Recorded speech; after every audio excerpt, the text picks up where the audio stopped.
Canteen है, CSD canteen, defence की जो कैंटीन होती है, उस कैंटीन में भी एक बड़ी अजीब स्थिति, उसमें भी दो तरह की स्थिति है। एक स्थिति यह है कि जो ऑफिसर्स हैं, बताया जाता है कि ऑफिसर्स को 9,000 रुपए तक की वो खरीद कर सकता है महीने में, लेकिन वही जवान और जेसीओ वो 4 से 5,000 रुपए तक की, आज शायद 5,000 कर दिया गया है, 5,000 तक की खरीद कर सकता है। जय हिंद, नमस्कार। हमारे देश में सब जगह व्यवस्थाएं बदल रही है, नए युग की स्थापना हो रही है, लेकिन पूरे वैश्विक स्तर पर यदि देखा जाए तो सबसे ज़्यादा भेदभाव है भारतीय सेना के नियमों में। जी हाँ साथियों, सुप्रीम कोर्ट के सीनियर एडवोकेट भानु प्रताप सिंह जी ने एक बार फिर खुलासा किया है और इस बार इन्होंने सीधा निशाना साधा है कैंटीन व्यवस्थाओं पर, जहाँ एक तरफ अधिकारियों को ज़्यादा सामान खरीदने की अनुमति दी जाती है, उनके लिए जो कार खरीदने के और बाकी एफडी आइटम खरीदने के नियम अलग है और जेसीओ और जवानों के लिए अलग है। क्या कभी ऐसा हो सकता है कि एक अधिकारी वर्ग और उसके परिवार के लोग ज़्यादा खाते हैं, ज़्यादा चीज़ों का इस्तेमाल करते हैं और उनकी गाड़ियाँ हर 8 साल में स्क्रैप होने के लिए तैयार हो जाती है और जेसीओ जवानों की जो गाड़ियाँ हैं वो ज़िंदगी में केवल वो कुछ ही गाड़ियों को खरीद पाते हैं, लेकिन अधिकारी रिपीटेडली हर 8 साल के बाद में नई गाड़ी खरीद सकते हैं।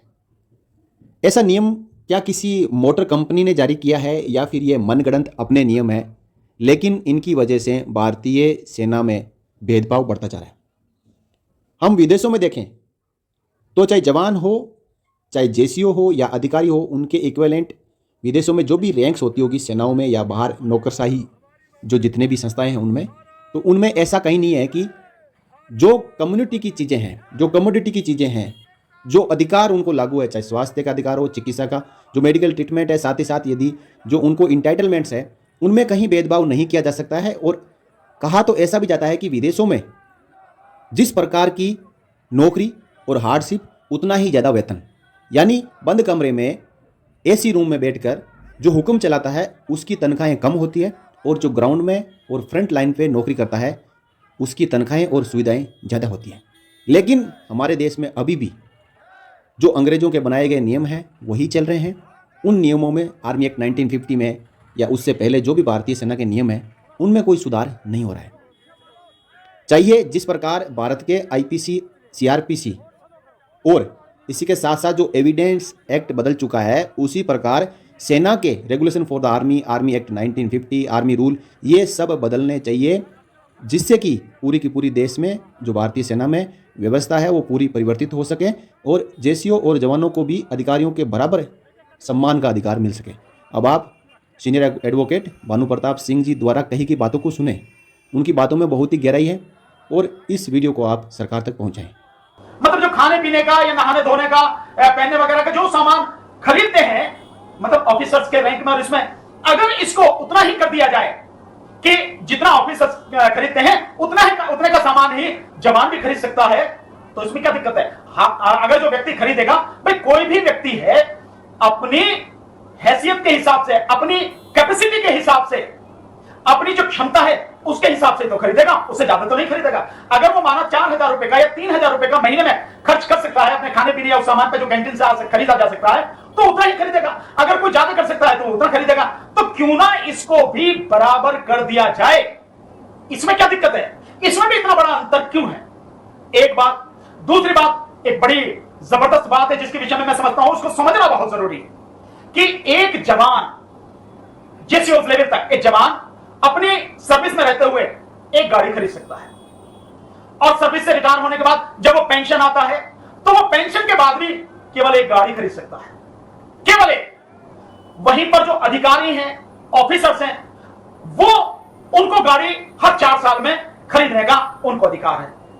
बहुत अजीब सी स्थिति है, मैं नहीं समझ पा रहा हूं कि ये क्यों है। और इसमें भी एक अंतर है कि जो जवान है वो जवान 1400 सीसी तक की ही गाड़ी खरीद सकता है और जो ऑफिसर है वो 2500 सीसी तक की गाड़ी खरीद सकता है। ये जो अंतर है, और जवान केवल अपने पेंशन आने के बाद, रिटायर होने के बाद केवल एक गाड़ी, और वो 4 साल में बदल सकता है। क्यों भाई? ये जो भेदभाव है इसे क्यों ना एक समान कर दिया जाए कि दोनों के लिए यह नियम बना दिया जाए कि जवान हो या ऑफिसर हो, वो व्यक्ति जो गाड़ी खरीदेगा वो गवर्नमेंट के नियम के अनुसार पेट्रोल की है तो 10 साल में बेकार हो जाएगी, डीजल की तो 15 साल में, तो पेट्रोल की खरीदनी है तो 10 साल बाद खरीद सकता है, डीजल की खरीदनी है तो 15 साल बाद खरीद सकता है। ये नियम जितने भी अधिकारी हैं सेना के और जितने भी जवान हैं, उन सबके लिए बराबर करने में क्या दिक्कत है सरकार को? और सरकार ने अब तक क्यों नहीं किया गया? क्या दिक्कत है सरकार को ये सारी चीजें करने में? जो सरकार इतनी राष्ट्रभक्त है और सेना के नाम पर जो वोट मांगती है, सेना को वोटों के लिए जिस सरकार ने इस्तेमाल किया है, वो सरकार का सैनिकों की इतनी बात भी सुनने को तैयार नहीं है, समझने को तैयार नहीं है, उन्हें उनका ये हक देने को तैयार नहीं है। क्यों? कहां है ध्यान आपका? क्या सरकार का सारा ध्यान एमएलए एमपीओ को खरीदने पर, विपक्ष की सरकारों को गिराने पर और अपनी सरकार बनाने पर ही है? ये सिर्फ इसी पर ध्यान है। सैनिकों के साथ ये जो भेदभाव हो रहा है, ये सेना में ये जो अंतर है, इस अंतर को दूर करके सबको एक समान स्तर पर सुविधाएं देने में क्या दिक्कत है? कोई दिक्कत मैं नहीं मानता कि कोई दिक्कत होनी चाहिए। इसको समान किया जाना चाहिए ताकि किसी भी तरह का एक भेदभाव, एक असंतोष नहीं हो। For more updates, subscribe to our channel and enjoy watching the videos.